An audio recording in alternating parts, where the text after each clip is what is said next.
Baik, masih bersama kami Radio Tanggap Bencana COVID-19 RRI Medan.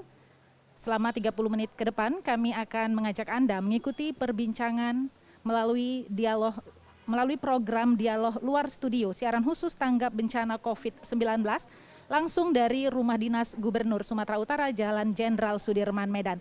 Dan topik yang akan kita angkat dalam dialog kita hari ini adalah ketahanan pangan saat pandemi COVID-19.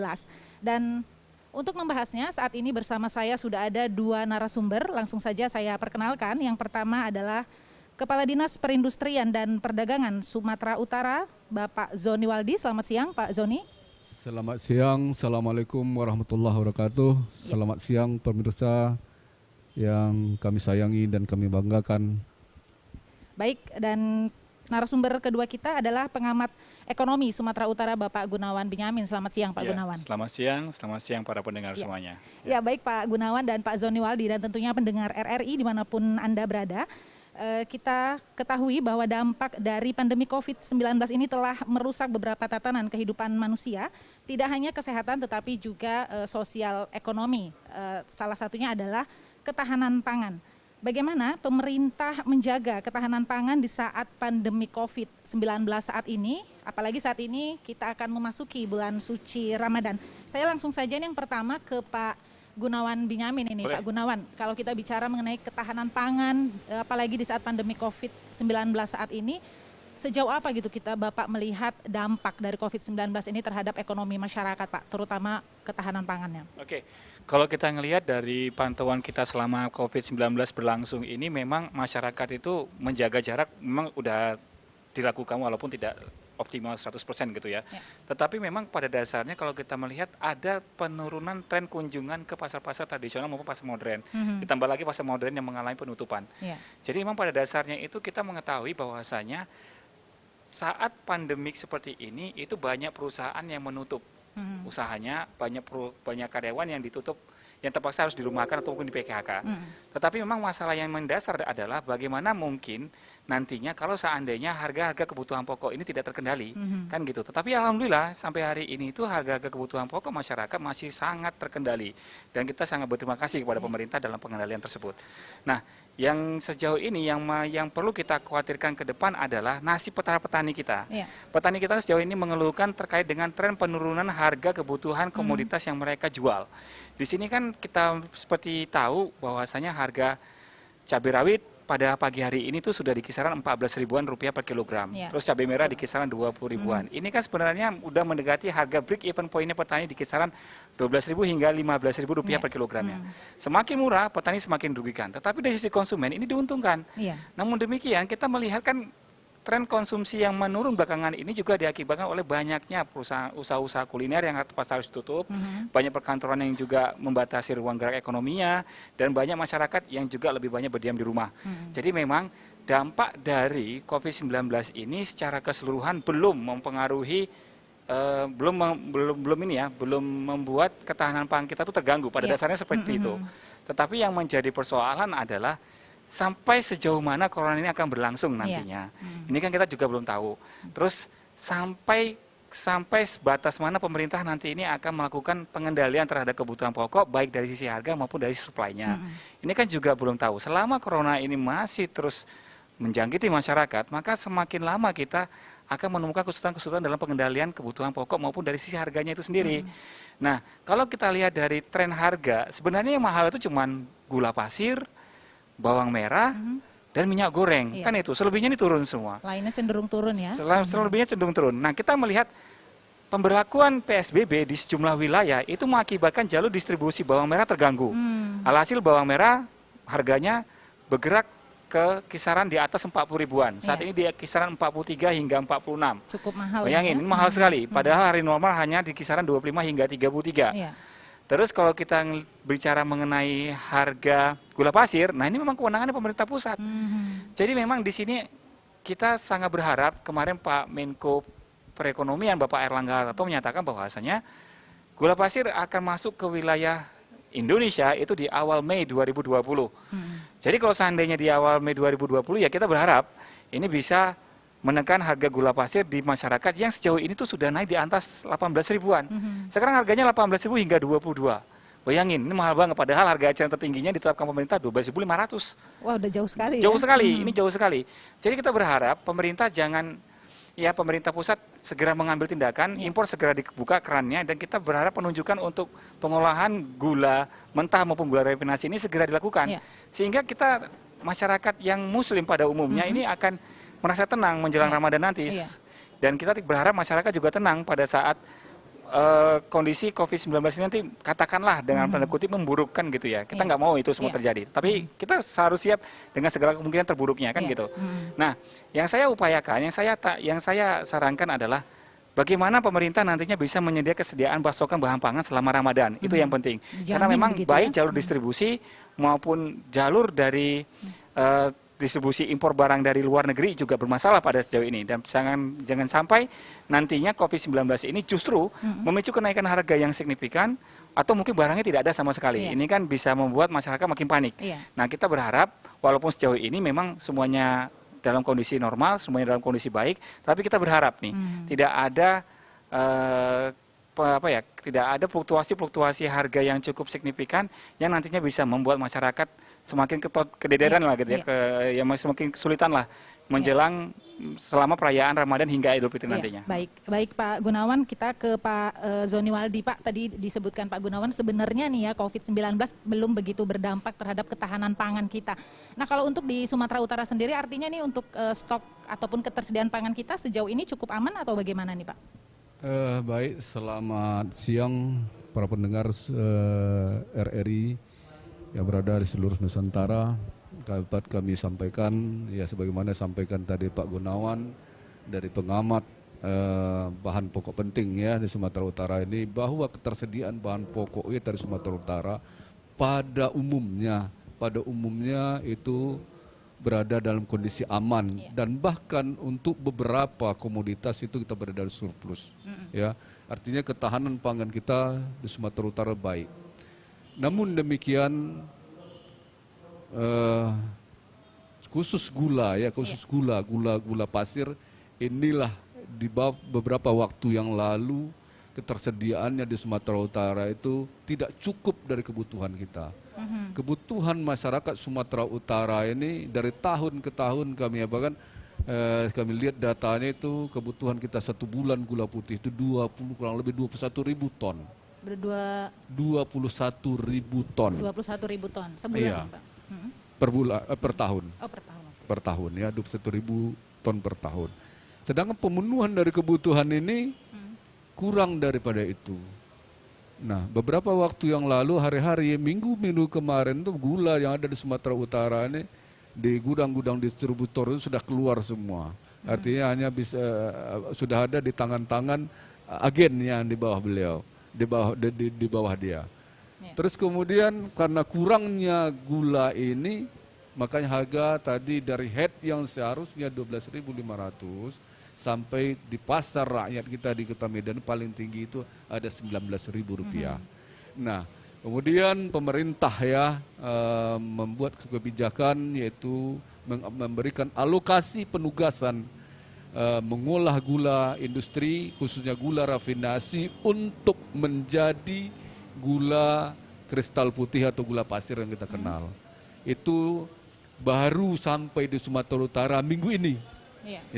Minggu ini baru ada 6 perusahaan itu di Indonesia ini yang mengolah gula dan alokasi pemasarannya ada di Sumatera Utara. Nah, antara lain kalau khusus Sumatera Utara ada namanya PT Medan Sugar Indonesia (MSI). Dia dapat penugasan 15.000 ton. Ini bagi 2 pula ini, bagi 3 ada memenuhi Sumatera Utara, Aceh dan Bangka Belitung. Kemudian ada industri lain yang ada di Lampung, yang ada di Pulau Jawa, ada penugasan kemari. Kemarin ketika kita rapat ini pasokannya ke Sumatera Utara ini agak tersendat-sendat. Nggak bisa agen atau distributor Sumatera Utara tidak bisa beli langsung kepada pabriknya. Harus beli dari tangan kedua, sehingga membuat harga ini naik. Harga perolehan ini menjadi naik. Artinya modalnya sampai Sumatera Utara sudah hampir mendekati head, ya, kisaran udah sampai ke 12.300-an. Atau dengan demikian tentu akan sulit nanti untuk mencapai head. Tetapi gula yang diproduksi di Sumatera Utara ini oleh PT Medan Sugar Indonesia itu akan dijual itu dengan harga Rp12.500 per kilogram. Dan mulai hari ini kita sudah melakukan operasi pasar di 6 pasar utama kita di Kota Medan ini. Seperti Pasar Simpang Limun, Pasar Sukaramai, Pasar Sentral, Sikambing, Sukaramai dah ya, Sikambing dan Petisah. Itu hari ini dilakukan operasi pasar untuk membantu masyarakat kita memperoleh harga gula yang sesuai dengan head Rp12.500 per kilogram. Dan besok hari kita akan usahakan juga jual nih gula ini, operasi pasar ini dengan harga 12.500 di toko tani kita di Jalan Jenderal Haris Nasution. Di mana tuh? Di dekat Asrama Haji. Itu besok akan kita mulai itu.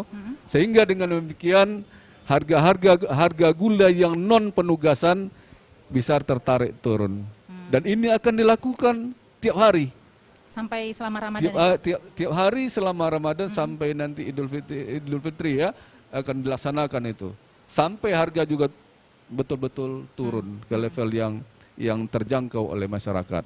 Artinya kisaran non rafinasinya, non penugasan ya kurang lebih lah itu di kisaran 15-16 ribu rupiah per kilogram. Karena harga perolehan gula non rafinasi, non penugasan sampai di Kota Medan, menurut informasi dari distributor itu kurang lebih itu 14.650 rupiah sampai di Belawan, belum ke gudang itu. Ya, itulah modal dasarnya. Sehingga dengan demikian harganya jadi tinggi ya Pak ya. Sehingga harganya tinggi.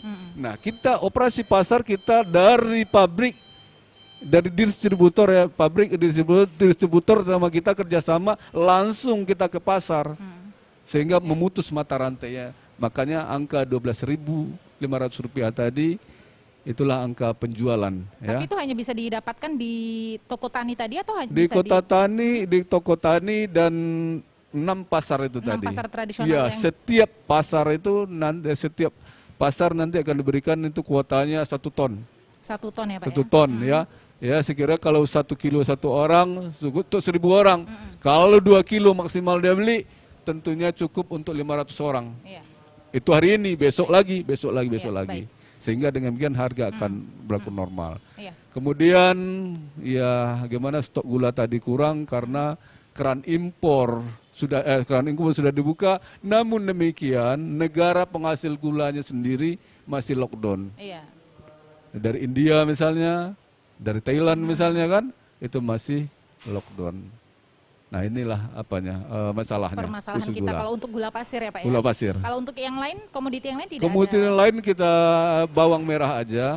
Bawang merah yang bermasalah kita, bawang merah itu pasokan hasil produksi di provinsi juga mungkin bukan mungkin sih kisaran masih sekitar 30-40% dari kebutuhan kita. Lainnya kebutuhan kita itu khusus bawang merah itu didatangkan dari Brebes, Jawa Tengah. Itu perdagangan antar provinsi, antar pulau kita. Kami berharap ke depan dengan beberapa komoditas kita yang berlebih, contohnya minyak goreng kita berlebih, kemudian bawang merah berlebih,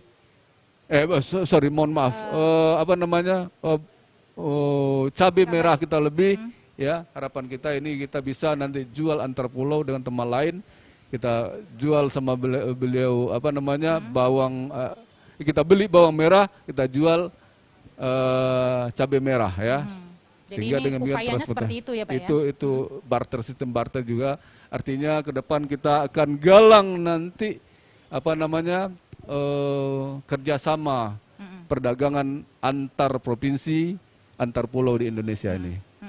Baik, Pak Zoniwaldi tadi memang beberapa juga disebutkan Pak Gunawan bahwa beberapa komoditas ini harganya cenderung stabil, bahkan ada yang turun di bawah harga normal begitu ya, walaupun ada juga beberapa seperti gula pasir dan bawang merah tadi harganya cukup tinggi dan stoknya ini juga masih bermasalah begitu ya Pak. Iya. Jadi bagaimana ini kita di Seperindak Sumatera Utara bisa menjamin ini Pak, selain tidak hanya ketersediaan tetapi juga tentunya harga ini tetap bisa normal begitu di Ramadan ini nanti.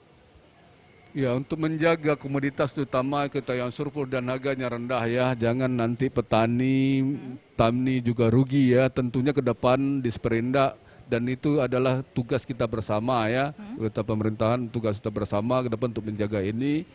Kami berharap ke depan bahwa BUMD kita ya, BUMD kita tentu ke depan kita berharap melakukan jual belilah ya produk-produk pertanian kita ini, khusus untuk cabai. Harapan kita ke depan ada BUMD kita yang sudah punya dia cas ini atau semacam cold storage-nya cabai, ya, atau bahan pokok lainnya, sehingga ada hasil pertanian tentunya ya.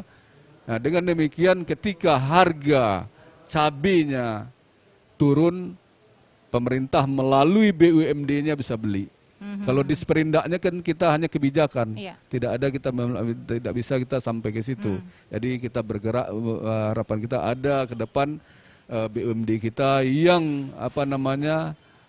satu segmen dari kegiatannya itu ada divisi pangannya lah, sehingga dengan demikian bisa menjaga fluktuasi harga komoditas ini. Inilah bentuk kerjasama yang Bapak sebutkan tadi ya. Sebenarnya kita berharap ada kerjasama juga dengan termasuk dengan pihak swasta ya. Benar.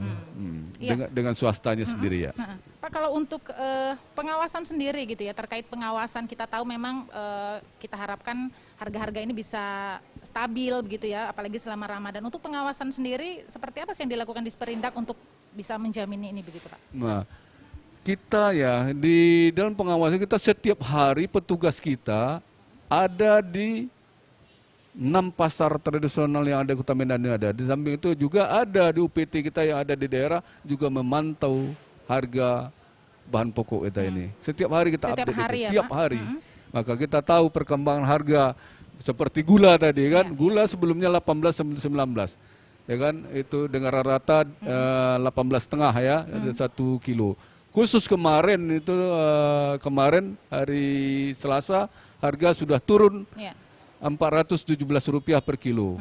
Dan mudah-mudahan nanti itu dari ini juga akan turun. Besok saya yakin akan turun dengan adanya operasi pasar yang kita laksanakan. Kita harapkan begitu ya Pak ya. Iya. Terus kemudian tentunya kita juga berharap ya pada perusahaan-perusahaan pengolah saus agar melakukan pembelian cabai dari petani lah, sehingga ada gairah lah untuk petani. Benar yang Pak Gun tadi, break even point-nya cabai ini kalau hitung-hitung kami kita lebih 14 ke 15 ribu rupiah per kilo. Jadi kalau harga di tingkat dia sudah di bawah 15 itu mereka sudah rugi. Nah, itu harus ada kerjasama kita dengan perusahaan lain, apakah dengan Indomie,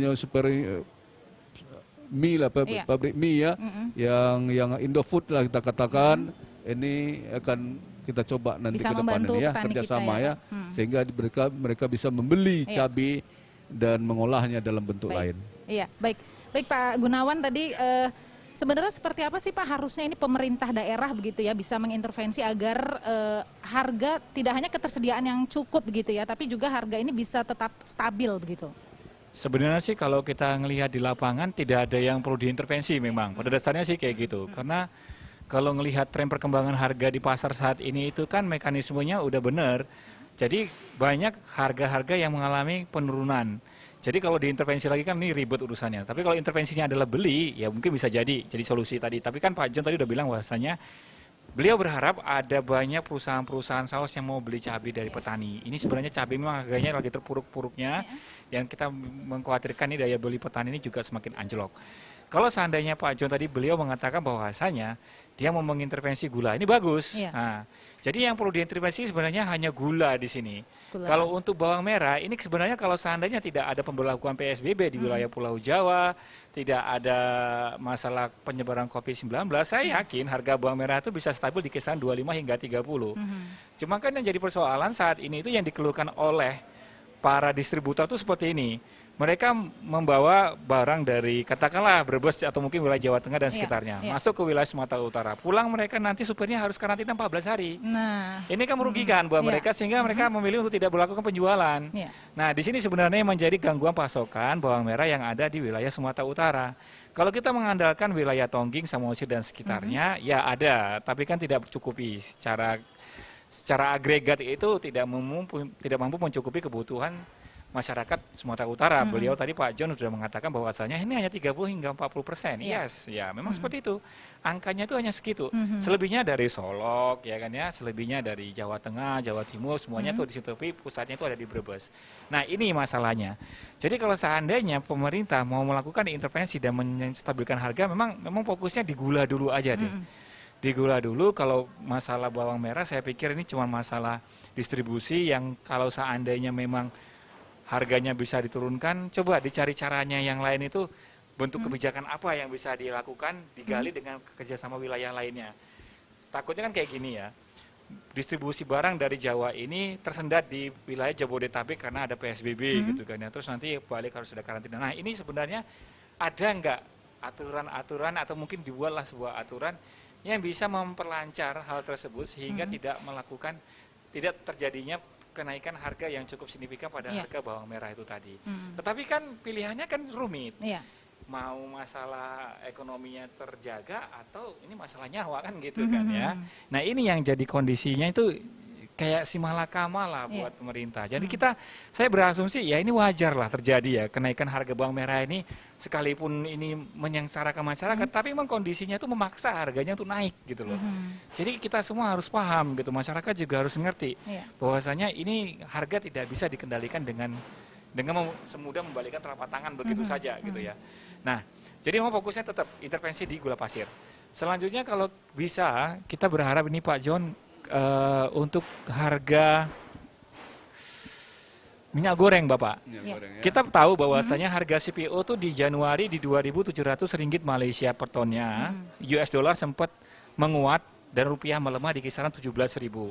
Harga minyak goreng itu stabil Pak di kisaran 11.500 hingga 13.000. Padahal kalau kita mengacu kepada harga CPO di rata-rata 2.000 hingga 2.200 itu harga minyak goreng di tingkat pengecer untuk minyak goreng curah di 9 ribuan Pak. Nah ini sekarang masih di 11 ribuan padahal harga CPO udah 2.100 dan rupiah di 15 ribuan. Ya. Seharusnya ini kalau menurut hitung-hitungan saya bisa ditekan di angka 10.000 hingga 10.500 per kilogramnya. Ya. Nah nanti ini biar Harusnya sudah bisa turun ya. Iya, seharusnya bisa turun. Makanya kita berharap nanti Pak John mungkin punya kebijakan yang bisa menekan, bisa memberikan treatment khusus kepada para pengusaha untuk mengevaluasi kembali. Ini harga minyak goreng harusnya turun loh. Iya. Ini Kan gitu kira-kira ya. penyebabnya apa nih Pak Gunawan? Jadi memang kalau seandainya kita perhatikan perkembangan harga minyak goreng ini tidak terlepas dari kenaikan harga CPO di dunia. Iya. Memang sempat naik kemarin di Januari, 2.700 itu mahal. Petani menikmatin harga TBS sampai di angka 7.700 hingga 2.000. Iya. Oke lah, petani diuntungkan. Oke. Tapi saat ini kan udah berbalik. Harga CPO-nya udah turun. Memang rupiah masih melemah. Rupiah ini kan berkontribusi terkait dengan beberapa komoditas pengolahan minyak goreng ini itu datangkan dengan cara impor. Iya, iya. Nah, makanya wajar komponen pembentukan harga minyak goreng ini menjadi tidak terlepas dari pelemahan mata uang rupiah itu tadi. Nah, yang jadi persoalan adalah masyarakat kan mengharapkan adanya tren penurunan pada sebuah kebutuhan pokok di tengah COVID-19 ini. Ingat loh, COVID-19 ini bukan hanya membuat aktivitas ekonomi masyarakat terganggu, tapi banyak masyarakat kehilangan pendapatan di situ. Nah ini kan mengganggu daya beli. Iya. Kalau seandainya semua bisa digiring turun gitu ya, kayak minyak goreng, tadi Pak John udah bilang bahwasanya gula pasir juga ada mengalami penurunan, ya alhamdulillah banget nih. Dua komponennya diturunkan bisa. Kalau masalah bawang merah ini nantinya akan kembali normal seiring dengan nanti kalau seandainya penyebaran virus COVID-19 ini atau corona ini turun jumlahnya. Sudah agak reda ya. Terinfeksinya jumlah yang masyarakat terinfeksi turun dan ada kelonggaran dari setiap kebijakan wilayah-wilayah untuk memperlonggar PSBB-nya. Iya. Itu kuncinya di situ. Kalau yang seperti gula pasir ini memang harus impor. Oke. Kita sepakat. Kemarin bawang putih juga mahal. Sempat di 40 ribuan, tapi sekarang ini udah dijual 29, ada yang jual 26. Artinya semua udah mulai penurunan. Kenapa? Kan impornya dibuka. Nah, jadi masyarakat juga harus paham bahwasanya tidak semua komponen kebutuhan pokok masyarakat di Sumatera Utara ini mampu dihasilkan oleh para petani kita semuanya. Enggak semuanya ada yang seperti memang itu. harus kita datangkan Iya. dari daerah lain. Benar, kayak misalkan bawang merah harus datangkan dari lain. Seperti gula pasir ini memang ada. Iya. Produsen-produsen gula pasir kita di Sumatera Utara tuh dari PT PN2 seperti pabrik gula Kuala Madu dan pabrik gula Semayang. Sepengetahuan saya sampai hari ini itu mereka sudah melakukan penggilingan, kan gitu ya. Artinya mereka udah masuk musim giling yang nantinya ini kita harapin bisa menstabilkan harga. Tetapi kan prosesnya itu hanya 6 bulan. Selebihnya nanti 6 bulan kemudian mereka berhenti, mereka menanam gitu kan, baru mereka nanti panen lagi. Jadi memang kondisinya untuk harga gula pasir ini tidak terlepas dari kebijakan pemerintah pusat. Ingat pemerintah pusat. Kuota itu dikeluarkan dari pemerintah pusat, dari levelnya di kementerian gitu loh. Jadi nggak bisa disalahkan juga nanti, wah ini Dinas Perindustrian Pedagang Kota Medan ini nggak bekerja, nggak kayak gitu, gitu kan ya. Tapi ini di pusat gitu. Karena memang sudah di pusat ya. ya. Caranya seperti itu. Oke. Nah nanti kalau seandainya masalah kebutuhan pokok yang lainnya, saya pikir semuanya stabil, Baik. dan tanya mengalami penurunan, ini nyaman bagi konsumen. Dan di Ramadan nanti ini masyarakat juga, ya saya pikir sih tidak begitu panik lah dengan kondisi harga pangan seperti sekarang ini. Tetapi memang di sisi yang lain kita juga harus memikirkan para petani. Itu aja memang kuncinya di situ. Kita masyarakat yang biasa membeli kebutuhan pokok, saya yakin kita akan senang kalau semuanya itu harga turun ya Pak ya. Semua turun itu pasti senang. Tapi kan Di sisi ekonomi lain itu nggak benar, seperti itu iya gitu. benar. Yang namanya ekonomi itu bukan hanya menyenangkan satu pihak. Iya. Di sisi yang lain kita abai gitu loh. Dengan kondisi harga cabai yang murah, petani ini rugi. Iya. Kan gitu kan. Sekarang kan gimana cara menstabilkannya? Dua pihak ini harus senang gitu loh. Tetapi kan ini bukan pekerjaan gampang. Iya. Ini bukan pekerjaan yang gampang dan ini pekerjaan yang sangat sulit. Di antara pekerjaan yang sangat sulit itu yang menstabilkan dua sisi itu tadi. Iya, baik. Itu nggak gampang sekali. Iya. Nah, jadi saya berharap masyarakat juga ngerti di sini kondisinya. Oke, baik. Kondisinya ngerti, tidak perlu panik, harga pangan semuanya turun, pasokannya tersedia cukup. Kita melakukan survei terhadap beberapa Baik. petani bawang semuanya oke, dan saya pikir masyarakat harus menerima Baik. juga Oke. dengan Iya. kondisi yang seperti sekarang ini, Iya. jangan tidak banyak mengeluh gitu. Iya, baik Pak Gunawan. Gimana nih Pak Zoni Waldi, kita seperti disampaikan Pak Gunawan tadi, biar dua-duanya ini bisa ini ya Pak ya, tidak dirugikan begitu ya, konsumen juga nyaman, petani juga nyaman. Tapi ini memang karena waktu kita yang tidak banyak, ini sekaligus closing statement ya Pak Zoni Waldi, bagaimana agar masyarakat tidak panik nanti saat Ramadan, harga-harga sudah stabil, pemerintah bisa menjamin ketersediaan pangan dan juga harga di pasaran. Iya, barangkali sebagai penutup ya, statement closing kita bahwa saya sampaikan sekali lagi bahwa ketersediaan pangan kita Sumatera itu cukup ya. Khusus untuk gula, pemerintah saat ini sudah memberikan kelonggaran kepada kita untuk mengolah gula rafinasi menjadi gula kristal putih atau gula pasir di Sumatera Utara. Sudah dapat penugasan sebanyak 15.000 ton. Di luar itu Pak Gubernur kita, Pak Edi Rahmayadi juga sudah menyurati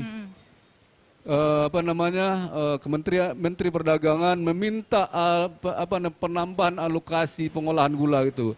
Beliau minta, Pak Gubernur minta 50.000 ton untuk kita sehingga kita aman pasokan gula di Sumatera Utara ini untuk 3 bulan ke depan. Iya. Itu mana tahu COVID akan berjalan tidak Masih bisa terus begitu ya? terus misalnya antisipasi aja. Baik. Tapi kita walaupun begitu tentu kita berdoa COVID ini cepat berlalu di bumi Nusantara ini, bahkan di dunia ini kan gitu. Tapi Pak Gubernur sekali lagi sudah membuat surat kepada Menteri Perdagangan agar alokasi penugasan pengolahan gula rafinasi menjadi gula pasir itu dimohon kepada pemerintah pusat untuk ditambah 50.000 ton lagi sehingga kita aman kita untuk 3 bulan ke depan. Baik. Terus terkait dengan harga harga Minyak goreng. yang memang situ-situ aja kisarnya 10 ya. Untuk yang minyak curah itu sekitar 10, kemasan sederhana sekitar 11, terus kemudian premium 13-14. Memang dirasa ya di tempat di Sumatera Utara yang kaya dengan minyak, kaya dengan CPO-nya, tapi harga segitu. Tapi kita juga perlu kami informasikan bahwa tata niaganya Pak Gun, tata niaga minyak ini diatur melalui keputusan Menteri Perdagangan nomor 7 2020. Iya. Itu nanti kita masukkan, kita berikan masukan ke pusat apabila misalnya harga bahan bakunya rendah, ya kan, TBS-nya rendah, maunya harga juga bisa disesuaikan rendah.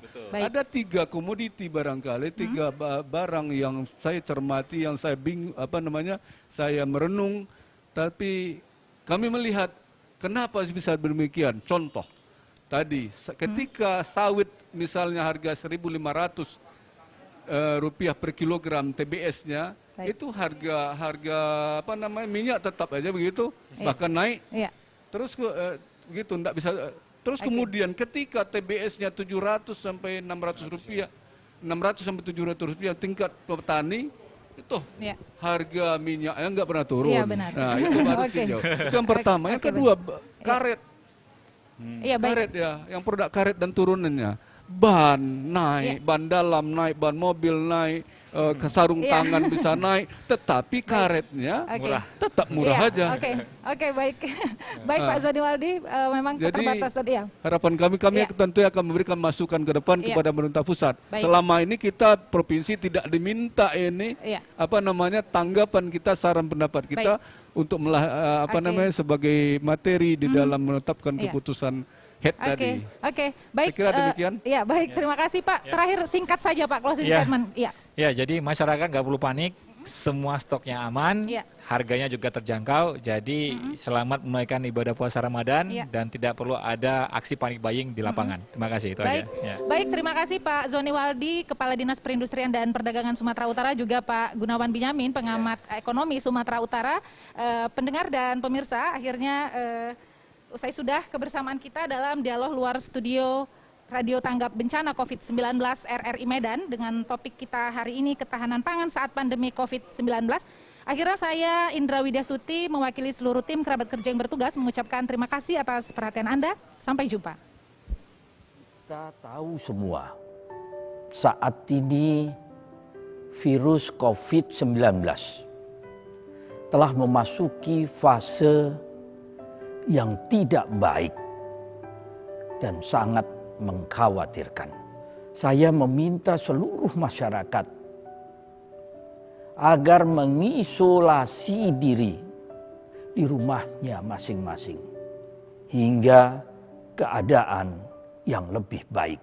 Saya paham efek terbesar dari penyebaran virus ini adalah ekonomi. Tapi saya harap saudara-saudaraku memahami jiwa kita dan jiwa orang banyak lebih berharga dari apapun.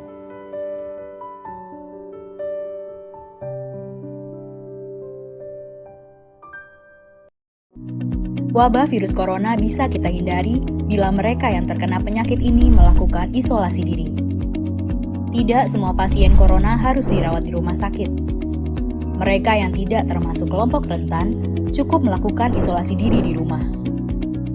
Protokol isolasi diri sendiri dalam penanganan COVID-19. Mengapa orang yang diduga tertular COVID-19 diisolasi setidaknya 14 hari? Gejala COVID-19 biasanya muncul dalam rentang 1-14 hari berupa batuk, demam, atau sesak nafas. Dalam selang waktu itu, kondisi orang diduga terinfeksi COVID-19 diisolasi dan dipantau di rumah sakit, rumah, atau tempat lain. Untuk memastikan infeksi, akan dilakukan tes beberapa kali. Apabila Anda bukan kelompok rentan seperti lansia atau memiliki penyakit kronis lain seperti diabetes, jantung, kanker, penyakit paru kronik, AIDS, penyakit autoimun, dan sejenisnya, maka Anda dapat secara sukarela atau berdasarkan rekomendasi petugas kesehatan melakukan isolasi mandiri. Apakah isolasi mandiri itu? Isolasi mandiri adalah upaya mencegah penyebaran COVID-19 dengan berdiam diri di rumah sambil memantau kondisi diri kita, seraya tetap menjaga jarak aman dari orang sekitar atau keluarga. Siapa yang perlu melakukan isolasi mandiri? Siapapun yang memiliki gejala sakit seperti demam, batuk atau pilek, nyeri tenggorokan, atau gejala penyakit pernafasan lainnya, atau termasuk dalam kelompok orang dalam pemantauan atau ODP, yaitu orang yang pernah berkontak erat dengan pasien positif COVID-19, dan atau orang dengan riwayat perjalanan dari negara atau transmisi lokal COVID-19. Berapa lama waktu isolasi diri? Setidaknya selama 14 hari sampai hasil pemeriksaan sampel di laboratorium diketahui. Apa yang perlu dilakukan saat isolasi mandiri? Tinggal di rumah dan jangan keluar, kecuali untuk mencari pertolongan medis. Sebisa mungkin, gunakan kamar terpisah dan selalu jaga jarak setidaknya 1 meter dari anggota keluarga lain. Selalu gunakan masker selama masa isolasi diri. Ganti masker secara rutin apabila basah atau kotor. Lakukan pengukuran suhu harian dan observasi gejala seperti batuk atau kesulitan bernafas. Hindari berbagi peralatan makan seperti piring, sendok, garpu, dan gelas, perlengkapan mandi seperti handuk atau sikat gigi, dan juga benda berbahan kain, misalnya pakaian atau selimut. Terapkan perilaku hidup bersih dan sehat seperti makan makanan bergizi, rutin mencuci tangan dengan sabun dan air mengalir, serta melakukan etika batuk dan bersih. Upayakan berada di ruang terbuka dan berjemur sinar matahari setiap pagi. Jaga kebersihan rumah dengan cairan disinfektan, terutama untuk area atau permukaan yang sering tersentuh tangan.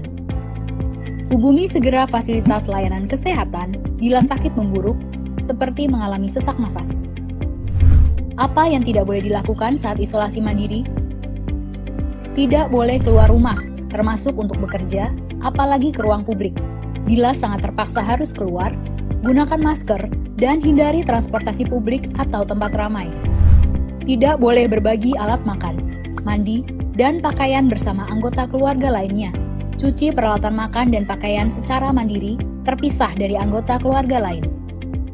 Bila harus berbagi kamar mandi atau mesin cuci pakaian, maka bersihkan dengan desinfektan setelah dipakai. Bagaimana menjaga pertahanan tubuh selama masa isolasi mandiri? Tetap terapkan pola hidup sehat, antara lain dengan makan makanan bergizi seimbang, perbanyak buah dan sayur, istirahat yang cukup, lakukan olahraga ringan, dan hindari merokok atau minum alkohol. Isolasi mandiri bukanlah sesuatu yang sulit, namun membutuhkan komitmen baik dari diri sendiri maupun keluarga dan orang terdekat. Orang yang menjalani isolasi dapat mengalami kesepian, kekhawatiran, dan ketidaknyamanan saat mengalami gejala sakit. Maka mereka perlu dibantu, didukung, dan diberi semangat. Mari saling berempati, perkuat solidaritas, dan bersama kita melawan corona.